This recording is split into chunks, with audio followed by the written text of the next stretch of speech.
Social media అంటేనే ఆంధ్రప్రదేశ్లో చాలామందికి వెన్నులో వణుకు పుడుతుంది. Deputy CM Pawan Kalyan fire అయిన క్షణం నుంచి ఆంధ్రప్రదేశ్ రాజకీయాల్లో కొత్త మార్పు కనిపిస్తోంది.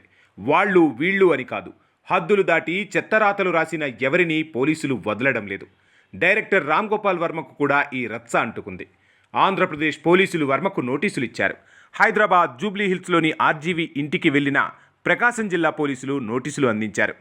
ఆంధ్రప్రదేశ్ ఎన్నికలకు ముందు వ్యూహం సినిమా ప్రమోషన్ సమయంలో చంద్రబాబు ఆయన కుటుంబ సభ్యులతో పాటు పవన్ కళ్యాణ్ వ్యక్తిత్వాలను కించపరిచేలా ఆర్జీవీ ట్విట్టర్లో పోస్టు పెట్టారని ప్రకాశం జిల్లా మద్దిపాడు పోలీస్ స్టేషన్లో కేసు నమోదైంది. గుంటూరు జిల్లా తుళ్లూరులోనూ మరో కేసు ఫైల్ అయింది. దీంతో విచారణకు రావాలని పోలీసులు నోటీసులు ఇచ్చారు.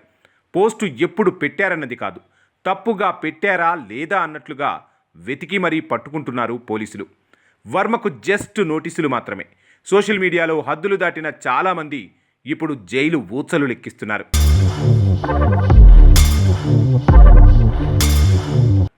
ఆంధ్రప్రదేశ్లో ఇప్పుడు హాట్ టాపిక్ ఏదైనా ఉందా అంటే అది అసభ్యకర పోస్టులే.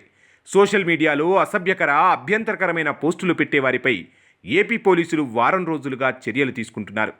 కేసులు నమోదు చేస్తూ అరెస్టులు కొనసాగిస్తున్నారు. మరికొందరికి విచారణ నోటీసులు జారీ చేస్తున్నారు. అయితే ఇందులో ఎక్కువ మంది వైసీపీ సానుభూతి పరులే ఉన్నారు. వైసీపీ సోషల్ మీడియా ఇన్ఛార్జీలపైన కేసులు నమోదయ్యాయి. డైరెక్టర్ ఆర్జీవీ, పోసాని కృష్ణమురళి వంటి వారిపైన కేసులు బుక్ చేశారు పోలీసులు. సోషల్ మీడియా కార్యకర్తలపై కక్షపూరితంగా కేసులు పెడుతున్నారని కోర్టులో ఓ పిల్వేయగా హైకోర్టు సంచలన వ్యాఖ్యలు చేసింది.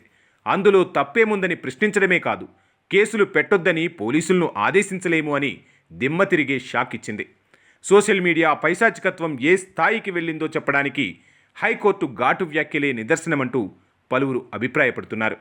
చేసే ప్రతి పోస్టు, రాసే ప్రతి మాటను గమనించే త్రినేత్రం ఒకటుంటుంది. సోషల్ మీడియా యూజర్లు ప్రతి ఒక్కరూ గుర్తుంచుకోవాల్సిన విషయం ఇదే. హద్దుల్లో లేకపోతే ప్రమాదంలోకి అడుగు పెట్టినట్లే లెక్క. విమర్శలు చేయడంలో తప్పులేదు.